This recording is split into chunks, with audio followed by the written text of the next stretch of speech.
Hi friends, welcome to our channel. ప్రతి క్షణము ఎందుకు అయిపోతుందా అనిపిస్తుంది. డిఎస్సి నోటిఫికేషన్ ఇచ్చాక ప్రతి క్షణం మనం చదువుతూ ఉంటే మరి మనం ఎలా సన్నద్ధం అవ్వాలి, దానికోసమే ఈ వీడియో. డిఎస్సి అభ్యర్థి 3 నాళ్ళ ముచ్చటైన 6 ఏళ్ల నిరీక్షణ అయినా తెరదించే సమయం ఆసన్నమైంది. నోటిఫికేషన్ ఒకవైపు రెక్టర్ స్కేల్పై 9 భూకంప లేఖని చూపించినట్లుగా సునామీలాగా ముందుకొచ్చేస్తుంది. కాబట్టి మనమైతే అన్ని రకాలుగా మానసికంగా, శారీరకంగా, ఆర్థికంగా, నైతికంగా అన్ని రకాలుగా కూడా ప్రిపేర్ అయిపోయారు. డిఎస్సి కోసమే మన ఈ జీవితం అని. సో అలా ఎవరైతే ప్రిపేర్ అయ్యి కష్టపడి చదువుతారో వాళ్ళకే డిఎస్సి ఉంటుంది. సో ఇక మనమైతే ఈ వీడియోలో ముందుకు వెళ్దాం. నా వెర్షన్ మోటో: ఓ డిఎస్సి ఉపాధ్యాయ అభ్యర్థి, నీ తలరాతను మార్చే సమయం ఆసన్నమైంది.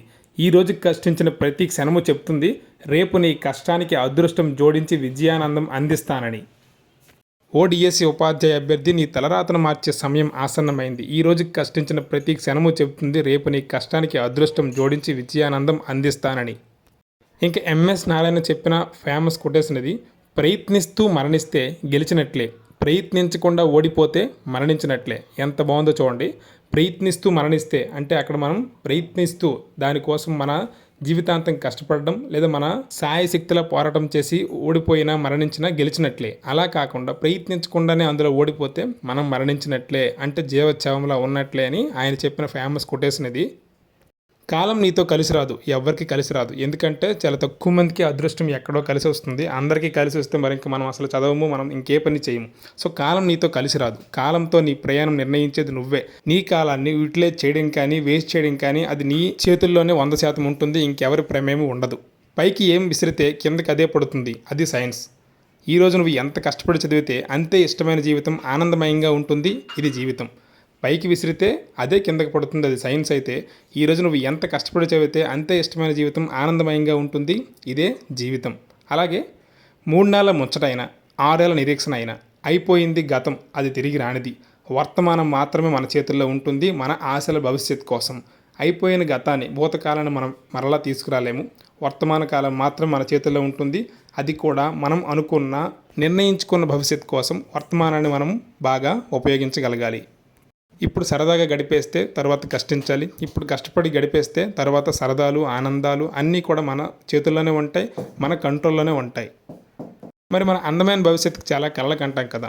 మరి ఆ ఆశని, ఆ అందమైన ఆశని నిరాశగా మిగిల్చేస్తావా? ఎప్పటిలాగే ఎప్పుడు జరిగినట్లుగా నిరాశగా మిగిల్చేస్తావా? కొత్తగా కోరికలు నెరవేర్చే కొదమ సింహంలా పోరాటం చేస్తావా? ఇంకా ఇప్పుడైనా మనం మార్చి, ఇప్పుడైనా మనం అనుకున్న లక్ష్యాన్ని నెరవేర్చేలాగా కొదమ సింహంలాగా పోరాటం చేస్తావా? నిర్ణయించుకో. నీదే ఈ నిండు జీవితం. ఈ నిండు జీవితంలో ఇదే ఒక అవకాశం. ఎందుకంటే 6 ఏళ్ల నిరీక్షణ చాలా సంవత్సరాలు అయిపోయింది.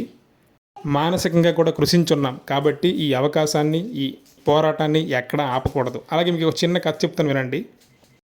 అనగనగా ఒక చిన్న అడవి. ఆ అడవిలో ఒక చిన్న చెరువు దగ్గర ఒక 5 కప్పలు నివసించి ఉండేవి.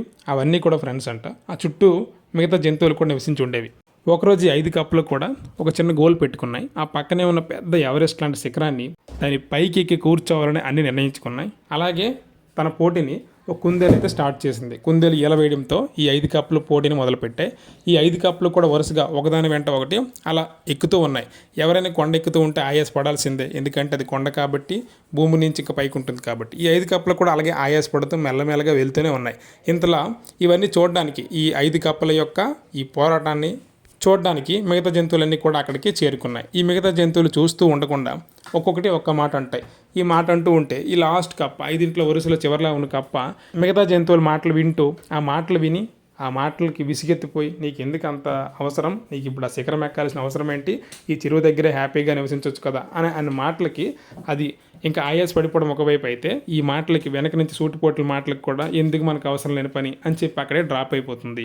అలాగే మిగతా జంతువులు కూడా జంతువుల్లో ఒక్కో జంతువు ఒక్కో కప్పుకు అంటూ ఉంటుంది. ఇలా అంటూ ఉంటే 4 కప్పులు, ఇంకా 4వ కప్పు అయితే చివరి వరకు వెళ్ళి అక్కడి నుంచి డ్రాప్ అయిపోయి కిందకి వస్తుంది. కానీ ఇంకా లాస్ట్ మిగిలే ఆ 5వ కప్పు మాత్రం ఈ ఎవ్వరి మాటలు వినకుండా ఆ పైకి శిఖరాగ్రం ఎక్కి అక్కడి నుంచి జంతువులన్నింటినీ చూసి ఈల వేస్తుంది. సో ఇది కప్పల కథ, 5 కప్పల కథ అనమాట.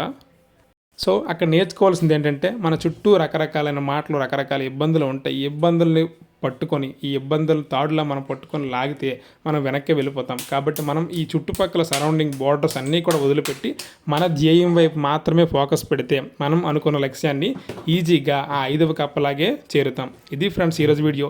ఈ వీడియో మీకు నచ్చినట్లయితే మన ఛానల్ సబ్స్క్రైబ్ చేయండి, లైక్ చేయండి, మీ ఫ్రెండ్స్ అందరికి కూడా షేర్ చేయండి. Thank you for watching. Stay tune for next video. Thank you one and all.